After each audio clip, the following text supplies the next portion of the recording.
hoş geldiniz. Şimdi komisyon toplantıları devam ediyor. Bundan sonra hangi aşamaya geçildi? Artık meclis de 1 Ekim'de açılacak. Beklentileriniz nedir bu komisyondan?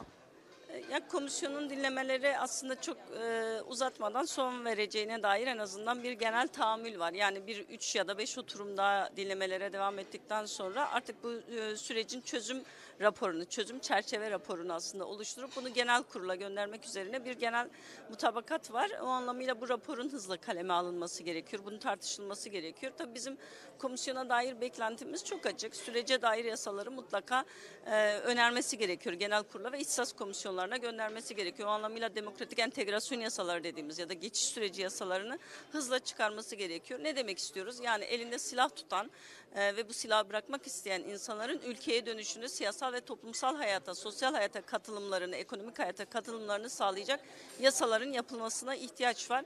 Bu yapılırsa süreç hızlı bir şekilde ilerleyecek, derinleşecek ve başarıya ulaşacaktır diye düşünüyoruz. Diğeri, bu komisyonun mutlaka bir alt komisyon eliyle Sayın Öcalan'la görüşmesi gerekiyor. Halihazırda bu görüşme yapılamadı. Çok dinleme yapıldı ama sürecin baş aktörü, sürecin yürütücüsü, 27 Şubat çağrısının sahibi, 9 Temmuz çağrısının sahibi olan ve sürecin tarafı olan Sayın Öcalan'ın mutlaka komisyon tarafından dinlenmesi gerekiyor. Çok pardon. Meclis Başkanı diyor ki Sayın Kurtulmuş gündemimize gelmedi diyor. Siz komisyon gündemine sunacak mısınız bu teklifi, önerinizi? Aynı zamanda MHP'li Fethi Yıldız da bunu önermişti. Evet, aslında biz kamuoyuna çok açık çağrı yapıyoruz. O anlamıyla resmi anlamda bir komisyon gündemine getirip getirmeme tartışmasını çok doğru bulmuyoruz açıkçası. Çünkü biz onlarca defa basınına ve kamuoyuna komisyonun mutlaka adaya gitmesi gerektiğini söyledik. Bunu basın aracılığıyla söylediğimiz gibi meclis başkanına ve diğer bütün siyasi partilere de birebir de söyledik. O anlamıyla beklentimiz burada bir mutabakatla, bir ortak akılla bu süreci yürütmek, işletmek ve mutlaka bir komisyonun, bir alt komisyonun Sayın Öcalan'la görüşmesi için de adaya gitmesini bekliyoruz. Bu anlamda bunu dile getirmek konusunda da günü ve zamanı geldi. Bunu zaten dile getirdik, getiririz yeniden komisyonda da. Hiçbir problem yok. Parti sözcünüz açıklamıştı. DEM Parti eş başkanlarından oluşan geniş bir heyet İmralı Adası'na gidip Sayın Öcalan'la bir görüşme gerçekleştirecekti.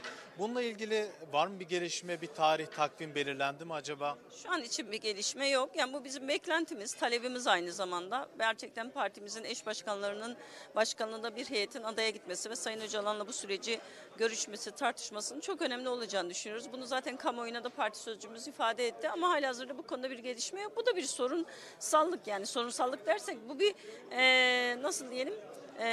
Doğru olmayan bir tutum, yani bu beklentinin hızla karşılanması gerekiyor. Bu konuda bu beklentiye yanıt oluşturmasını hala bekliyoruz. Burada sorumluluk hükümetindir. Şimdi biz de takip ediyoruz bu toplantıları. Halktan gelen en çok yorumlarda bu sürece bir güvensizlik var aslında. Umut ediyorlar ama bir adım atılmadığı için bir güvensizlik var. Siz bu toplantılarda nasıl ikna ediyorsunuz? Neler söylüyorsunuz?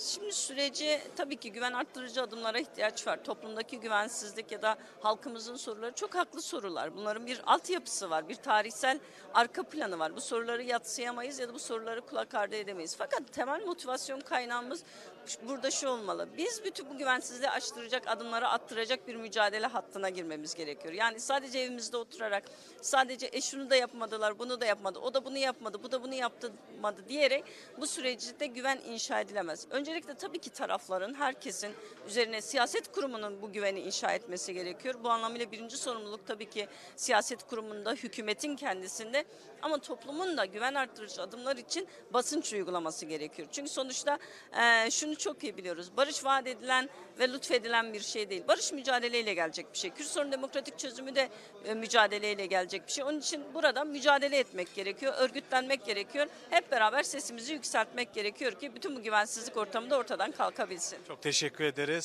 Sağ olun. Ben teşekkür ediyorum. İyi yayınlar diliyorum.